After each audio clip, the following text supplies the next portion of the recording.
Глава 8. Бросок Химеры. 899-944 годы. На рубеже IX-X веков. Мир вокруг Хазарии менялся. Самих хазар эти перемены не касались, но купцам-рахданитам стало невесело.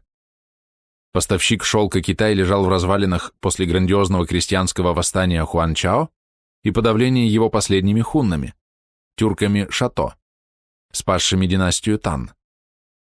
Китайские крестьяне были особенно озлоблены против иноземных купцов, колония которых в Гуанчжоу была полностью вырезана в 879 году. То же самое повторилось в Чанане в 881 году. Еврейские купцы, находившиеся в эти годы в Китае, погибли, имущество их было разграблено, караванный путь оставлен без присмотра, дамбы на Хуанхэ не ремонтировались, и за полвека произошло 9 прорывов, то есть огромных наводнений. И неудивительно, что вывоз шелка приостановился, а ведь это был главный источник дохода рахданитов. Столь же неблагоприятно сложились обстоятельства на Западе. Каролинги, поддерживавшие евреев, потеряли доверие своих подданных. Сначала им отказали в покорности французы, выбравшие королем Эда Парижского. После его ранней смерти французские феодалы продолжали войну с императорами до полной победы. Избрание королем Гуга Капета в 987 году. Евреям стало трудно жить во Франции. Более благоприятно сложилась для них ситуация в Германии.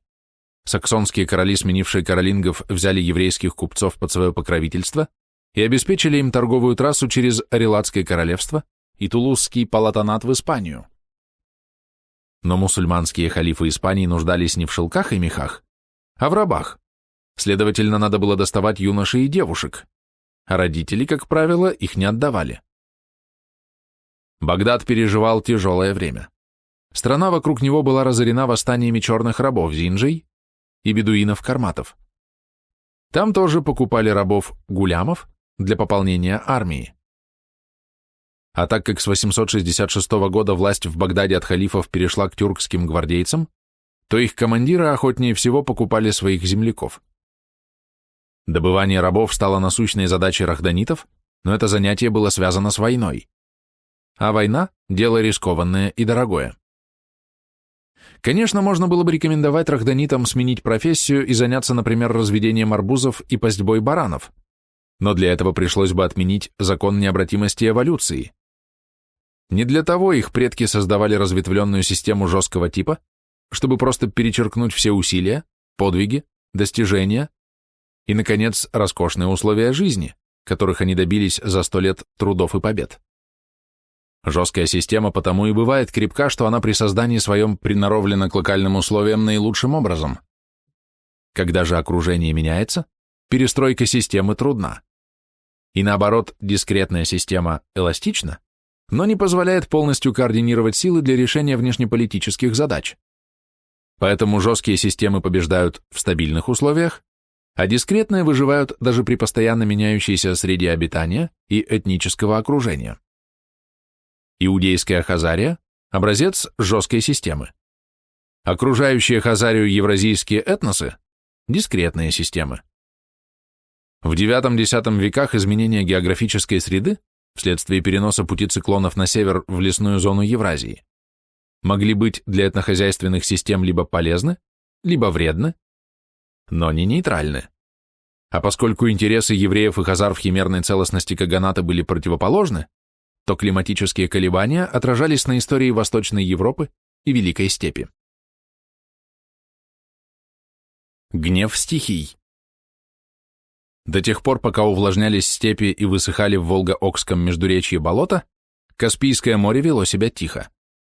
Оно стояло на абсолютной отметке минус 36 метров, благодаря чему обширные площади плодородной земли в низовьях Волги были заселены земледельцами. К началу X века, когда Волга превратилась из тихой реки в бурный поток, собравший влагу дождей, выпавших на огромной площади от Валдая до Урала, уровень Каспия поднялся до отметки минус 29 метров. Для обитателей южной окраины Каспийского моря это существенного значения не имело. Берега там крутые, кругом горы. Поднялось море, залило прибрежную крепость, ну и пусть. Но для пологого северного берега подъем уровня моря имел огромное значение. Поля, сады и виноградники оказались под водой Волги, стоявшей на подпоре. Использовать залитые земли было невозможно, люди стали селиться на вершинах Беровских бугров, ожидая времени, когда уйдет вода. А вода все поднималась. Приходилось подаваться в степь. Но и в прибрежных урочищах не было спасения хазарам. Лишенная дождей степь превращалась в полупустыню, а это последняя в пустыню, в которой не могли жить даже кочевники. В X веке карлуки покинули берега Балхаша, чтобы поселиться в оазисах Средней Азии, печенеги ушли с берегов Аральского моря на берега Черного, а гузы сдвинулись к Уралу и Эмбе. Только куманы, половцы, населявшие западные склоны Алтая и южную полосу Западной Сибири, где в то время стояли сосновые бары, не пострадали от засухи. Их спасли многоводные реки, окружавшие с востока и запада Барабинскую степь. Легче было на западной окраине Великой степи, на берегах Днепра, Донца и Дона, так как меридиональные токи в атмосфере способствовали нормальному увлажнению этой области. Поэтому печенеги, прорвавшись в Поднепровье, восстановили там поголовье скота, в том числе лошадей, а тем самым и воинскую мощь, благодаря чему могли держать себя независимо.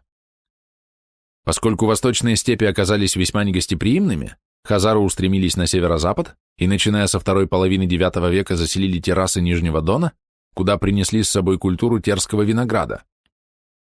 4 надпойменные террасы Дона плавно переходят в водораздельные степи, но уже на второй террасе проявляются черты озональности. Колки леса, заросли ивника и тому подобное, что обусловило образ жизни алан, хазар и казаков. Автору удалось в 1965 году найти на Среднем Дону небольшое поселение, содержащее керамику всех эпох, от X до XII века, что указывает на культурную преемственность населения долины Дона, независимо от внедрения в нее инородных этнических элементов. Разумеется, этой ветви хазар сравнительно с другими повезло. В 860 году они приняли православие от святого Кирилла и благодаря этому вошли в состав христианской общины, вследствие чего установили дружбу с крымскими готами, греками и аланами. А прочие продолжали нести тяготы налогов, снизить которые хазарское правительство не могло, даже если бы оно этого хотело. Но от засухи и наводнений совершенно не пострадали хазарские иудеи. Они жили в городах, в комфортабельных деревянных домах, теплых зимой и прохладных летом. Пищу они покупали на базаре. Караванщики, проходившие через Итиль, платили за все не торгуясь, так как перекладывали растущие расходы на покупателей в Китае и Провансе. Поэтому на социальные отношения внутри иудейской общины природные явления не оказывали никакого влияния. Их воздействие амортизировалось в хазарском этносе, вмещавшем общину. Ослабление кочевников, стада которых мерли от бескормицы, было иудеям только на руку, и мясо можно было купить довольно дешево, и слабый враг не опасен. Поэтому в IX веке активность хазарского правительства не снизилась, а возросла. Следовательно, должны были начаться жестокие войны. И они действительно вспыхнули на юге и западе. Но не на севере. Перенос пути атлантических циклонов в лесную зону был сопряжен с обильными снегопадами, затяжными летними и осенними дождями и, соответственно, заболачиванием лесных полян, то есть мест наиболее перспективных для примитивного земледелия. Хозяйство этносов Волго-Окского междуречья было подорвано, а значит и сила их сопротивления иноземным захватчикам ослабла.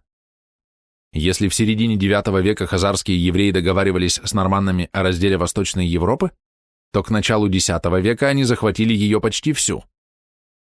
В состав Хазарии вошли буртасы на Средней Волге, болгары на Нижней Каме, сувазы, чуваши на Верхней Волге, арису, мордва-эрзя, черемисы, мари в Заволжье, вятичи на Оке, северяне на Десне и славяне, под которыми подразумеваются другие славянские племена. Сын болгарского Эльтебера был заложником у хазар, а дочерей хазарский царь требовал себе в гарем. Ковалевский. Рубеж IX-X веков – это кульминация иудео-хазарского могущества или катастрофа для аборигенов Восточной Европы, перед которыми стояла альтернатива – рабство или гибель. Вокруг Каспийского моря. Торговые пути были нервами иудейской Хазарии, но Каспийское море слишком часто бывает неспокойно, протоки Волжской дельты в устьях мелеют и непроходимы для крупных морских кораблей, а восточные берега безводны и безлюдны. Поэтому правительство не завело собственного флота, предпочитая пользоваться караванными путями в обход Каспийского моря. Наиболее удобным был путь из Багдада через Кавказ, где, миновав Дербент, купцы сразу попадали в Хазарию, и оттуда в Булгар и Великую Пермь. Второй путь шел через Мера, Бухару и Хорезм по берегу Амударьи через плоскогорье Устюрт, ворота в страну тюрков. Затем пересекал реки Эмбу, Яик, Сакмару и дальше шел по левому берегу Волги в Булгар.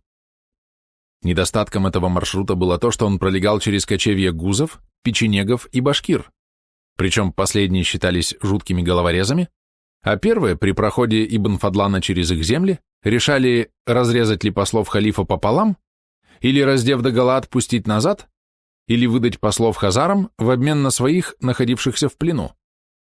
Но потом Ибн Фадлана пропустили дальше. Другая дорога из мусульманских стран Средней Азии шла через Нижнюю Эмбу и низовье Яйка прямо на Волгу, в Итиль. Этот путь был оборудован великолепными караван-сараями из тесаного камня и колодцами, облицованными камнем, на расстоянии друг от друга примерно в 25 километров. Нормальный переход каравана. Но несмотря на все принятые меры, восточный путь был длиннее и труднее западного, кавказского. И использовался он только тогда, когда не было другого выхода. Но море тоже не оставалось пустым. По нему плавали корабли русов из Итиля в Гурган, где перегружали товары на верблюдов для отправки в Багдад. Разумеется, и этот путь был под контролем хазарского царя, который был кровно заинтересован в том, чтобы купцы по этим путям проходили беспрепятственно и чтобы доходы поступали в его казну регулярно. Торговым операциям не мешал даже развал халифата, когда эмиры переставали подчиняться халифу и оставляли собранные налоги себе. В 866 году тюркские наемники взяли Багдад и сменили халифа на своего ставленника. Это был конец господства арабов в государстве, созданном их предками. Перемены коснулись и Кавказа. В 859 году была восстановлена Ганджа, где укрепились арабские правители из племени Шайбан. В 869 году в Дербенте пришли к власти хашимиды, арабы из племени Сулайм. Но те и другие, будучи правоверными суннитами, не порывали отношений с Багдадом и наместниками Азербайджана саджидами. Поэтому у хазарского царя не было повода для беспокойства. Но совсем по-иному пришлось реагировать на шиитское движение иранских народов, живших на южном берегу Каспийского моря.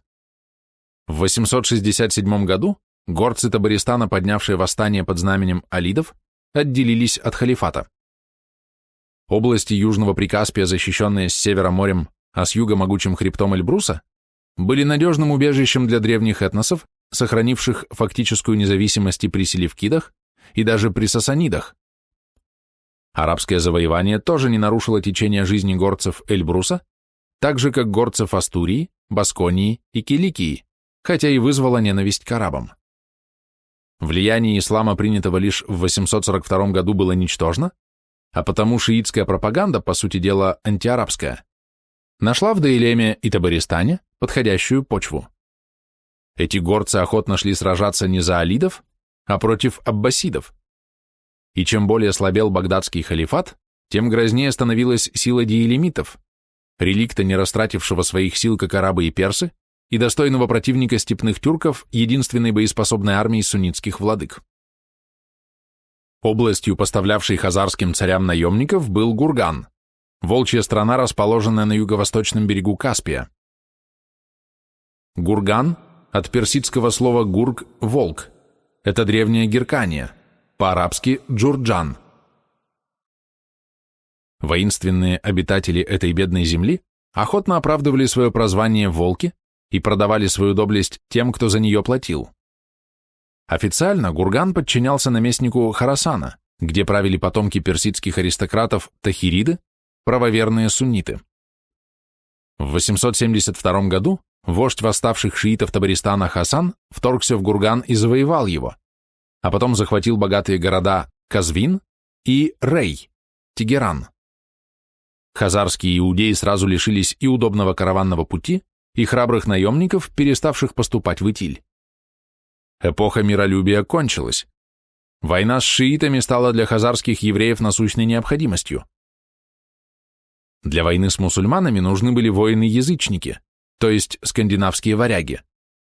Хазарский царь пригласил дружину Хельги, Олега, посулив варягам раздел Восточной Европы и поддержку за уничтожение русского каганата и Аскольда.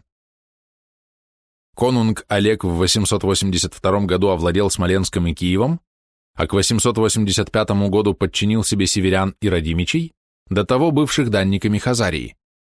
Это его погубило. Обманутый союзник. Ни варяги, ни рахданиты, заключая договор о разделе сфер влияния, не собирались его соблюдать. Варяги не могли осуществить завоевание за пределами речных долин, поэтому они компенсировали себя богатым Киевом.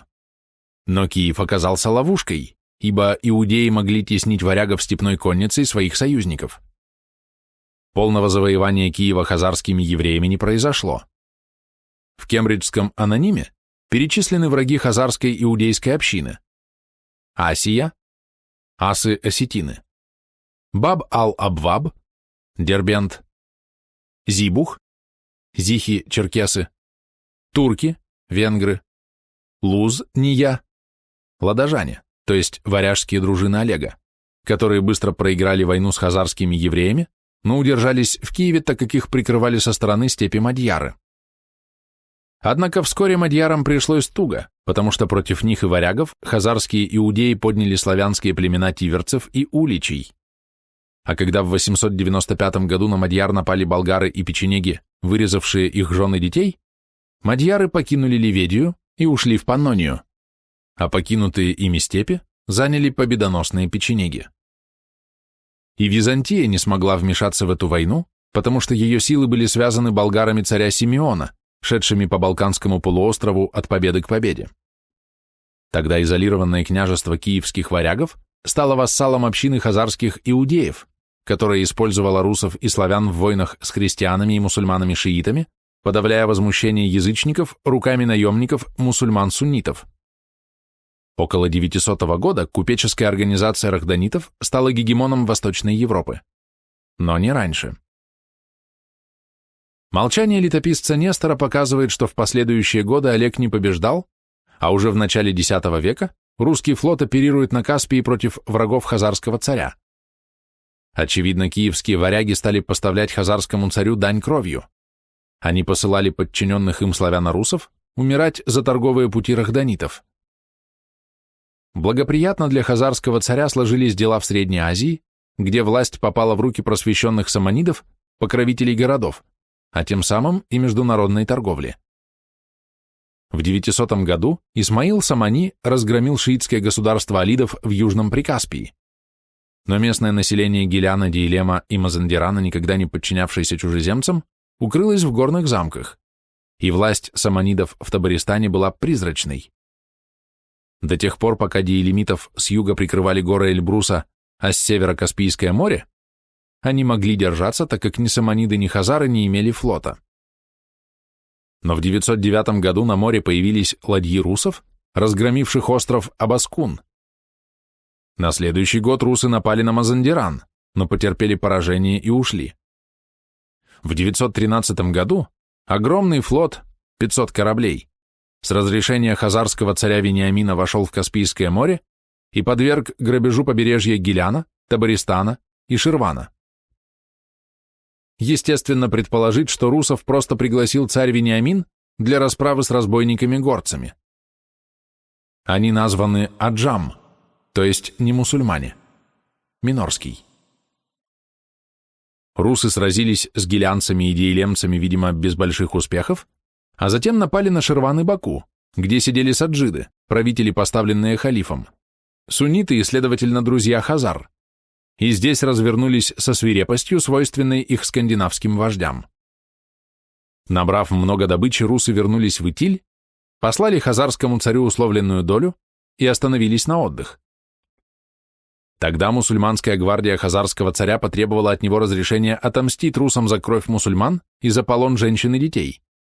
Царь разрешил, и в трехдневной битве утомленные походом русы потерпели поражение.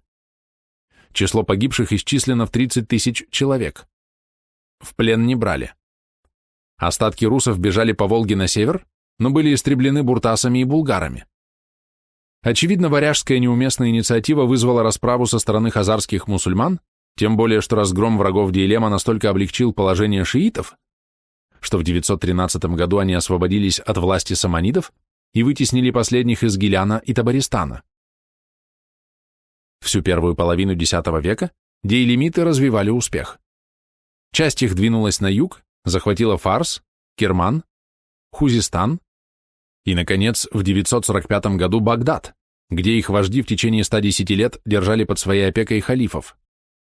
Другая часть подчинила в 914 году Азербайджан и дошла до Дербента. Каспийская торговля оказалась под контролем недругов Хазарии, точнее врагов хазарской торговли. Ущерб был большой, но поправимый, потому что оставалась караванная дорога восточнее Каспия. В 913 году хазары в союзе с гузами разбили восточных печенегов, кочевавших между Волгой и Яйком. Это отчасти компенсировало им потерю союзников в Закавказье, саджитов. Но господство грубых и свирепых дейлемитов в Иране и Азербайджане отравляло жизнь хазарским евреям.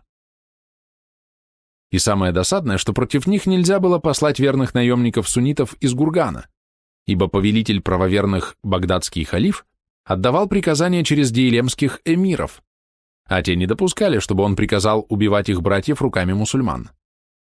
Следовательно, надо было опять поднимать русов на войну за торговые интересы еврейской общины, а русы после предательства 913 года не стремились повторять походы на Каспий. Конечно, можно было бы мобилизовать самих хазар, хотя бы ту их часть, которая была обращена в православие еще в VIII веке. Но на это правительство не решилось. Надо думать, не без оснований. Хазары никаких выгод от торговли не имели, и воевать им было не за что. Поэтому события потекли по иному руслу. Враги обновленной Хазарии. Всегда было известно, что война – дело тяжелое и неприятное. Но есть вещи хуже войны. Обращение в рабство, оскорбление чтимых святынь, разграбление имущества и, наконец, оскорбительное пренебрежение. Все это выпало на долю народов Восточной Европы после того, как они оказались в сфере влияния иудейской Хазарии. Но этнические различия между ними не давали им возможности объединиться. Зато итильское правительство легко могло натравливать их друг на друга, используя старые, но незабытые межплеменные счеты. Еще в IX веке царь Вениамин вел войну против асов, осетин, турок, мадьяр, пайнилов, печенегов и македона, византийцев. Вениамин победил коалицию противников при помощи алан. Затем царь Аарон победил алан при помощи торков, гузов, в начале X века. Артамонов датирует это событие 932 годом и связывает с ним гонение на христианство, от которого Аарон принудил отречься побежденных алан. В 922 году глава камских болгар Альмуш принял ислам и отделил свое государство от Хазарии, рассчитывая на помощь багдадского халифа, который должен был запретить мусульманским наемникам воевать против единоверцев. Кроме того, он просил у халифа денег для постройки крепости против иудеев, поработивших его. Халиф приказал продать конфискованное имение казненного визиря и вручить деньги послу Ибн Фадлану. Но покупатель не смог, в кавычках, догнать караван посольства, и крепость в Булгаре построена не была. А хорезмийцы в X веке уже не обращали внимания на приказы ослабевших багдадских халифов, поскольку они касались не духовных, а мирских дел. Вероотступничество не укрепило, а ослабило великий Булгар. Одно из 3 болгарских племен – Суваз, предки чувашей, отказалось принять ислам и укрепилось в лесах Заволжья. Расколотая болгарская держава не могла соперничать с иудейской Хазарией. Похожим было положение у гузов.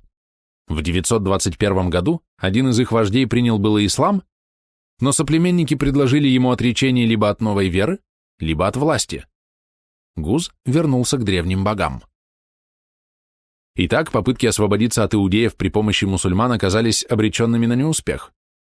Это учли русы и славяне, поляне, поставленные варяжскими захватчиками в положение отнюдь неблагоприятное, что старательно затушевывал летописец Нестор. К счастью, у нас есть возможность восполнить опущенные им сведения. Хазары собственной монеты не имели, используя арабские диргемы. Какая-то часть этих денег, естественно, оставалась у подданных хазарского царя. Ареал диргемов с куфическими надписями в 883-900 годах доходил до восточной границы русской земли, то есть ими пользовались северяне, находившиеся в сфере влияния Хазарии. После 900 года диргемы появляются в кладах русской земли, что показывает на включение ее в экономическую систему Хазарии. Эти диргемы не военная добыча, потому что победы всегда бывают отражены в летописях. Это оплата за услуги на Каспийском море в 909-910 годах, то есть за кровь славяно-русских богатырей, пролитую ради чужих интересов.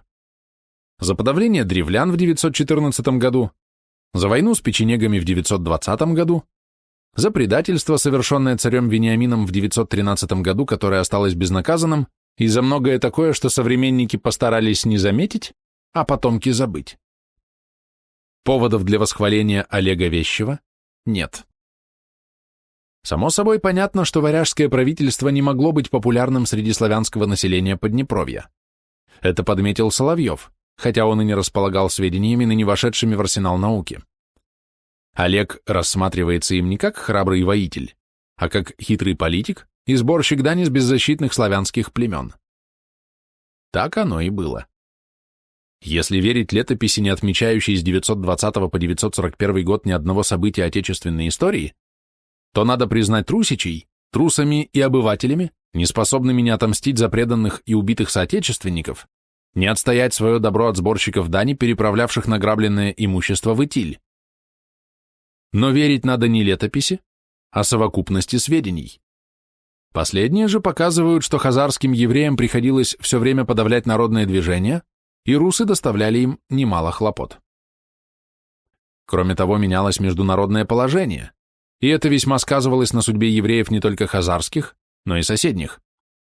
А это, в свою очередь, оказывало воздействие на внешнюю политику Хазарии. Хазарские иудеи могли не опасаться раздробленных на партии и султанаты мусульман, но им приходилось считаться с растущей силой Византии, где пришла к власти Македонская династия. Все православные христиане были потенциальными союзниками Византии, а число их, благодаря деятельности Кирилла и Мефодия, росло. В 867 году произошло первое крещение Руси, и вряд ли будет ошибочным предположение, что варяжское завоевание остановило приобщение Руси к православию. А кому это было на руку? Только хазарским евреям.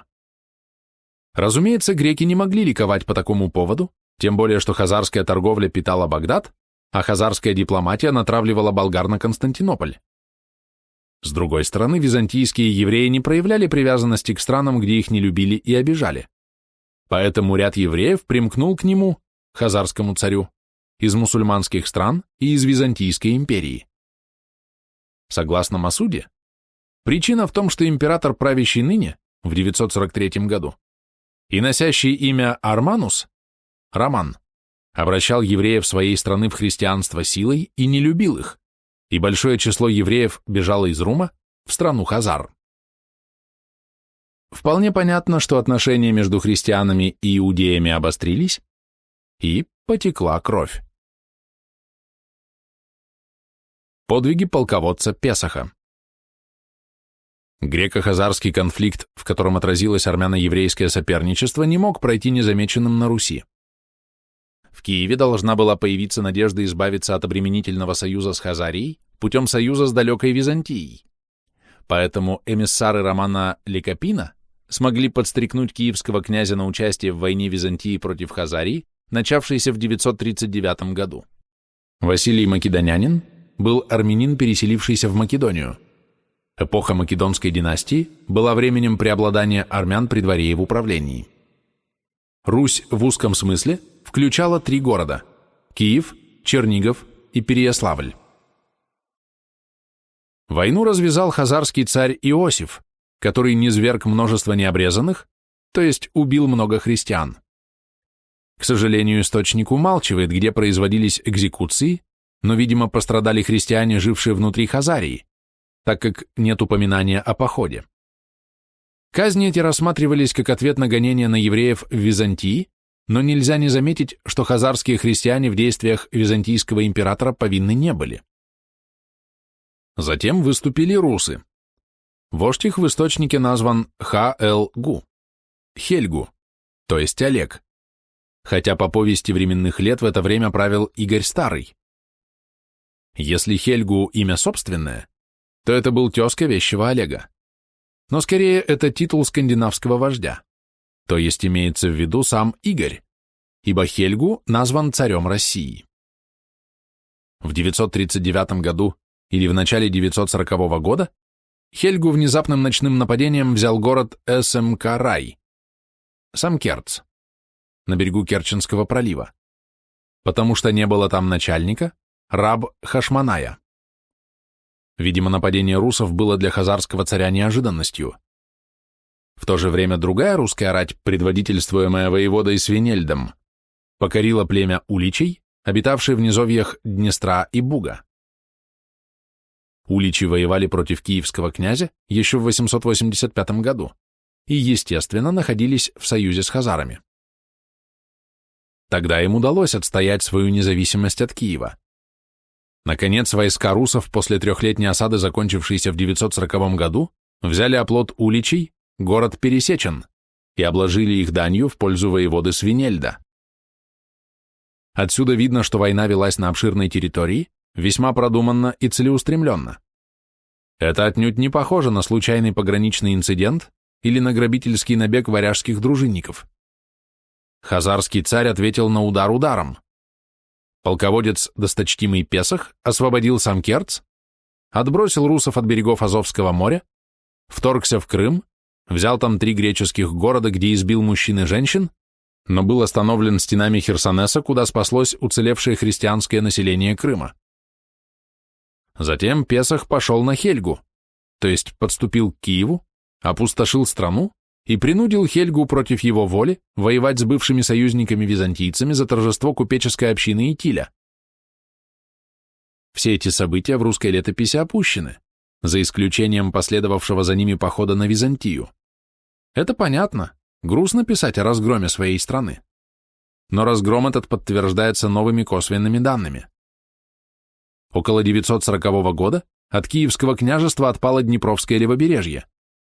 Северян и Радимичей впоследствии пришлось покорять заново. Русы выдали победителю свое лучшее оружие – мечи, и, видимо, обязались платить дань, собираемую с племен правобережья, то есть с древлян. Завоеванные земли уличей и тиверцев в низовьях Днестра и Дуная попали в руки печенегов. Кривичи освободились и создали независимое Полоцкое княжество. Осколок Варяжской Руси из неравноправного союзника хазарского каганата превратился в вассала, вынужденного платить дань кровью своих богатырей. Русам абсолютно не из-за чего было воевать с греками. Нестор не мог придумать подходящий мотив для похода и ограничился голой констатацией фактов. Зато еврейский аноним раскрыл причины происшедшей трагедии. Не без гордости он приписал ее давлению досточтимого Песаха на русского князя Хельгу. Грекам имя Игоря тоже неизвестно, который воевал против Кустантины на море 4 месяца, и пали там богатыри его, потому что македонине осилили его огнем. И бежал он, и постыдился вернуться в свою страну, и пошел морем в Персию, и пал там он и весь стан его. Тогда стали русы подчинены власти хазар. Эта война протекала в 941 году. Ужасные последствия ее для русских богатырей описаны в повести временных лет, несмотря на усилия летописца представить события более приглядно. 10 тысяч кораблей высадили десант на северном побережье Малой Азии, и начались такие зверства, которые были непривычны даже в те времена. Русы пленных распинали, расстреливали из луков, вбивали гвозди в черепа, жгли монастыри и церкви, несмотря на то, что многие русы приняли православие еще в 867 году. Все это указывает на войну совсем иного характера, нежели прочие войны X века. Видимо, русские воины имели опытных и влиятельных инструкторов, и не только скандинавов. Греки подтянули силы, сбросили десант в море и сожгли русские лодки греческим огнем. Кто из русов не сгорел, тот утонул. Хазарские евреи избавились от обоих возможных противников. Согласно повести временных лет, поход на Византию был повторен в 944 году. Шахматов считает рассказ об этом походе выдумкой, но, по-видимому, он не прав. Шахматов. Повесть временных лет и ее источники. Лихачев оспаривает это мнение, опираясь на заключение в 945 году договора, выгодного для Руси. Однако, по его же уточнению, Игорь был убит осенью 944 года, следовательно, договор был заключен уже с правительством Ольги, после крутого поворота в политической ориентации. В 943-944 годах уцелевших русских воинов хазарские иудеи бросили в Арран, Азербайджан, где засели диелемские шииты. Русы при высадке разбили войска правителя Аррана Марзубана ибн Мухаммеда и взяли город Бердаа на берегу Куры. Марзубан блокировал крепость, и в постоянных стычках обе стороны несли большие потери. Однако страшнее диелемских стрел и сабель оказалась дизентерия. Эпидемия вспыхнула в стане русов. После того, как в одной из стычек был убит предводитель русов, они пробились к берегу и уплыли обратно в Хазарию. Разбор гипотез о походах русов на Каспий. Артамонов. История Хазар. Критику предложенных гипотез смотреть в книге Гумилева «Сказание о хазарской дани». Так, но остается неясным, куда они девались потом. На Русь не вернулся ни один, ибо тогда бы летописец не посмел умалчивать о столь значительном походе, как не опустил он вторжение русского флота в Малую Азию, хотя поражение там отнюдь не украсило русов. Может быть, все ладьи русов утонули в Каспийском море? Путь от устьев Куры до дельты Волги немалый. Море бурное, все может случиться. Но ведь плавали русы не в открытом море, а вдоль Кавказского берега, и в случае массового кораблекрушения кто-нибудь из них добрался бы до берега. А сношения Руси с Дербентом в X веке прерваны не были. Значит, если бы даже спасшиеся русы были проданы в рабство, то и в этом случае они дали бы о себе весточку на родину. Нет. Гипотеза кораблекрушения, при котором бы погибли 20 тысяч опытных мореходов, столь маловероятна, что ее можно отвергнуть. Но вспомним, что в Хазарии действовал закон о смертной казни воинов, не одержавших победы. Русы целиком под него подпадали. И нечего ломать голову, отыскивая иные причины исчезновения союзного войска. Тем более, что в 913 году ситуация была сходной, а конец известен. Тут было даже проще. Перебить больных и выздоравливающих совсем несложно, так что акция прошла без шума. Просто удивительно, как обыватели, и древние, и современные, не могут представить себе иных стереотипов поведения, кроме собственного привычного, и как дорого им это обходится каждый раз, когда они встречаются с иным суперэтносом. Обывателя чужой опыт не учит, и помимо этого, варяжским командирам славянских воев было не жалко. Очередная трагедия на Каспии прошла бесследно. Одновременно с Каспийской трагедией произошла вторая, Черноморская. В том же 944 году Игорь Старый повел на Византию огромное сухопутное войско из варягов, руси, мобилизованных славян и примкнувших к ним печенегов, а также флот, как будто греческий огонь его ничему не научил. Если считать этот поход попыткой реванша, то организация его представляется сверхстранной. Деревянные ладьи в открытом море уже продемонстрировали свою слабость перед кораблями, вооруженными греческим огнем. Пешая славянская рать шла без тыла, то есть без снабжения, а союз с печенегами вряд ли можно было считать надежным. На такую операцию можно было решиться только под хазарским давлением, однако все кончилось благополучно. Грандиозный поход оказался просто военной демонстрацией. греки предложили приемлемые условия мира, который был заключен в конце 944 года. Игорь отвел свое разноплеменное войско домой. Но тут интересно другое. Даты. Двигать войско от Киева до Дуная можно было только осенью, чтобы воины кормились на полях противника. Осенью же с сентября начиналось полюдье, и, как известно, Игорь отправился собирать дань с древлян. Значит, поход вел не он, а кто-то из его воевод. Скорее всего, Свинельд, отроки которого набрали в Болгарии много добычи. Воины Игоря решили наверстать упущенное путем грабежа древлян. Трагический исход этой коллизии известен. Сказала дружина Игорю: «Отрацы Свинелжи и заделись о суть оружием и порты, а мы нази». Союзником иудео-хазарской купеческой державы был багдадский халифат. Именно за счет торговли с мировыми центрами рабовладения, Багдадом и Кордовой, богатели правители Итиля. Врагом иудео-хазарии была держава буидов из Диилема, уже захватившая западный Иран. Войска ее стояли у стен Багдада и захватили его в следующем 945 году.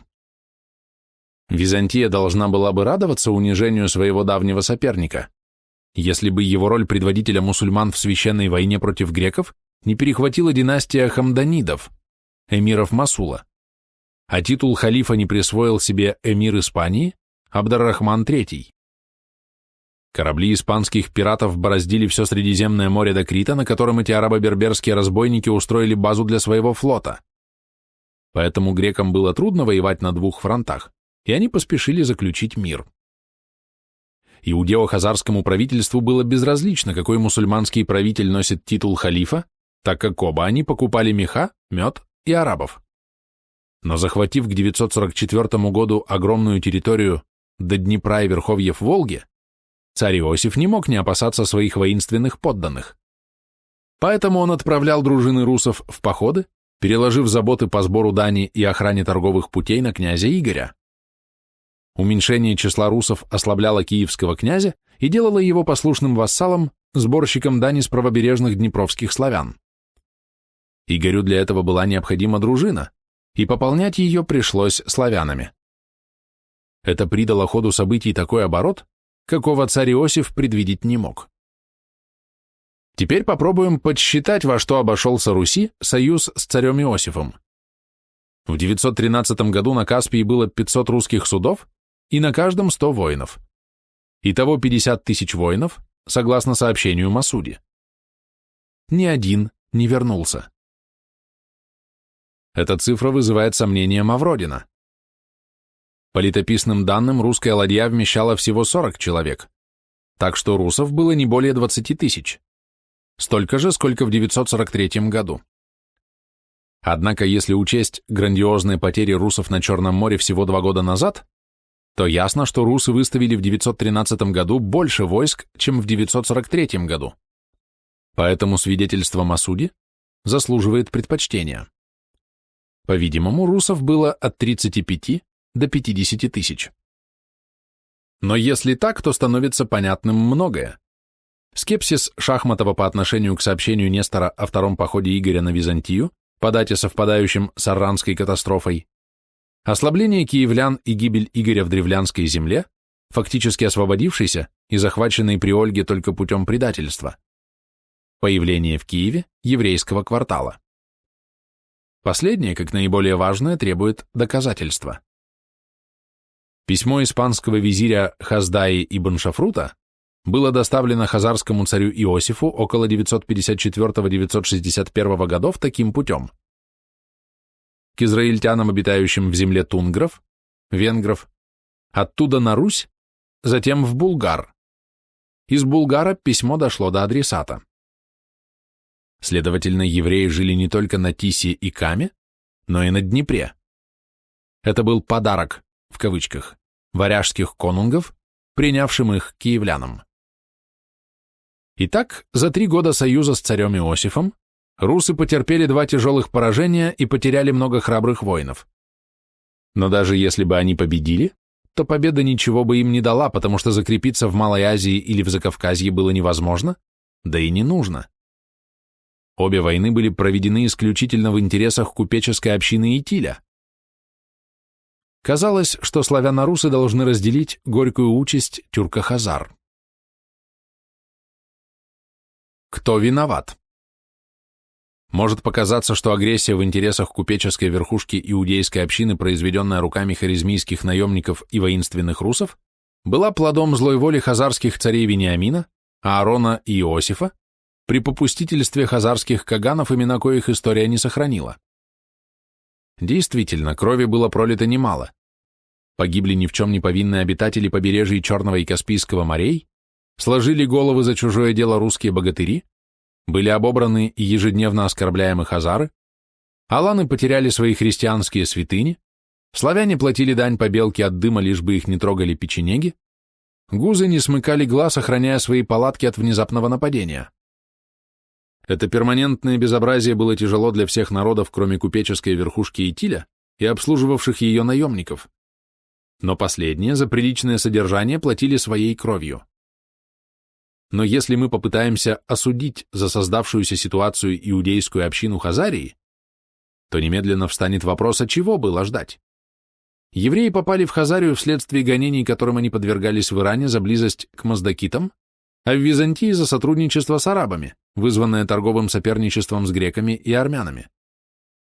Те и другие в торговых операциях были не менее искусны, чем евреи, а к тому же пользовались поддержкой своего правительства. Евреи, чтобы обойти конкурентов, воспользовались поддержкой чужого правительства, арабского, но халифы требовали от них помощи и в военных операциях, например, сдачи христианских крепостей, что влекло продажу в рабство всех христиан, не убитых при захвате города, и осквернение христианских святынь. Естественно, что родственники и единоверцы погибших в восторге не были. Точно так же поступали языческие союзники хазар с мусульманскими городами, за тем лишь исключением, что в жертву войне хазарские иудеи приносили диелемских шиитов, горцев, не умевших воевать. Но в 945 году вождь диелемитов вступил в Багдад и стал править от имени халифа, имея титул Амир Алумара, эмир эмиров, главнокомандующий. Это означало, что хазарские иудеи войну за Каспий проиграли. Им оставалось ориентироваться на союзную Среднюю Азию и только что завоеванную Восточную Европу. Иудейская община получала необходимую ей военную силу из Средней Азии и оплачивала ее данью из Восточной Европы. Но могла ли она поступать иначе? Ведь, выпустив из рук власть, она теряла и накопленное богатство, и контроль над транзитной торговлей, а следовательно все средства к существованию. Горожане и купцы не могли вернуться к земледелию и скотоводству, потому что они не имели навыков, необходимых для этих занятий. Потеряв власть, они теряли богатство, а вслед за тем и жизнь. Поэтому им надо было держаться и побеждать. Но победа и расширение державы не всегда ведут к процветанию и устойчивости. Покорение сильного этноса иной раз стоит дороже, чем доходы, которые можно получить. Это показали первыми камские болгары, освободившиеся от хазарской гегемонии. После болгар при неясных обстоятельствах добились независимости гузы и печенеги. Все они стали врагами иудео-хазар. Победы Песаха позволили хазарскому царю перенести налоговый гнет на русское население Поднепровья, ибо варяжские конунги готовы были оплачивать свой покой данью, собираемой со славян, менее организованных и потому менее опасных. А из этого проистекли дальнейшие события. Итак, если уж применять к историческому процессу человеческие этнические нормы, то винить в бедах русской земли можно варягов. Конечно, не за то, что они путем обмана захватили Киев, ибо обман на войне – это не предательство доверившегося, и не за то, что они обирали покоренные славянские племена, поскольку те не отстаивали свою свободу, предпочитая платить дань, а за то, что, возглавив племя полян, называемых тогда Русью, эти конунги блестяще проиграли все войны с греками, печенегами, диелемитами и хазарскими евреями. Омерзительно, что они, перехватив у русов инициативу, довели страну до полного развала и превратили ее в вассала хазарских царей. Но еще хуже, что, выдав хазарским евреям мечи как дань, то есть по существу обезоружив свое войско, эти узурпаторы бросили своих богатырей на противников, вооруженных греческим огнем или легкими кривыми саблями. Это такая безответственность, Такое пренебрежение к обязанностям правителя, что любые оправдания неуместны.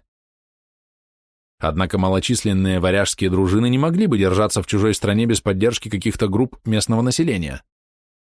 Эти проваряжские гостомыслы, пожалуй, виноваты больше всех других, так как они жертвовали своей родиной и жизнью своих соплеменников ради своих корыстных интересов. В поздних летописях это слово персонифицируется в имя собственное – старейшина-гостомысл. Значение термина – симпатизирующий иноземцам. А сопротивление варягам было даже в Новгороде, хотя сведения о нем сохранилось только в поздней Никоновской летописи. «Оскорбишася новгородцы, глаголющие «яко быти нам рабом, и много зла всяческо пострадати от Рюрика и ради его. Того же лета уби Рюрик Вадима Храброго и иных многих изби новгородцев, светников его». Однако оно заслуживает доверия. Западнику Нестору было бы незачем сочинять нормандскую теорию происхождения Руси и замалчивать древний, свободный, славный период истории русского каганата, если бы не необходимость переубедить тех, кто скептически относился к рассказам о подвигах варяжских конунгов. А таких людей в Древней Руси было, видимо, немало. Но помимо эмоционального отношения к давно минувшим фактам, необходим их объективный анализ. Друзья варягов, хотели они того или нет, способствовали включению русской земли в мировой рынок, который в то время находился под контролем иудейской Хазарии. Русь поставляла на мировой рынок меха, олово и рабов, но не получала взамен ничего, так как поставляла эти товары как дань. Вот почему князь Игорь Старый, собирая дань в стране древлян, вынужден был отпустить часть своей дружины, после чего был убит древлянами. По сухому сообщению Нестора, древляне убиша Игоря и дружину его. Лев Диакон сообщает, что Игорь, захваченный в плен, был привязан к 2 деревам и разорван на 2 части. Лев Диакон. История в 10 книгах. Перевод Копыленко. Год гибели Игоря спутан летописцем. Вместо 945-го надо 944 год. Дружину надо было оплачивать той же добытой данью, но из нее же надо было послать дань в Хазарию, чтобы полководец Песах не повторил поход. Игорь больше страшился хазар и решил собрать требуемую сумму с наименьшими затратами. Поэтому он стал экономить на технике безопасности и погубил не только себя, но и своих сторонников. Но жалеть его не стоит. Благодаря его оплошности Русь вернула себе свободу и славу. А теперь сделаем вывод, который напрашивается сам. Нелепо винить древние этносы за то, что они отстаивали свои жизненные интересы и либо победили и расправились с побежденными, либо погибли в борьбе. Но тех, кто взялся за дело и проиграл исключительно из-за лени и легкомыслия, чем поставил в тяжелое положение доверившегося, осуждать можно и нужно. Это понимали древние русы и славяне, сменившие не только правителей, но и врагов.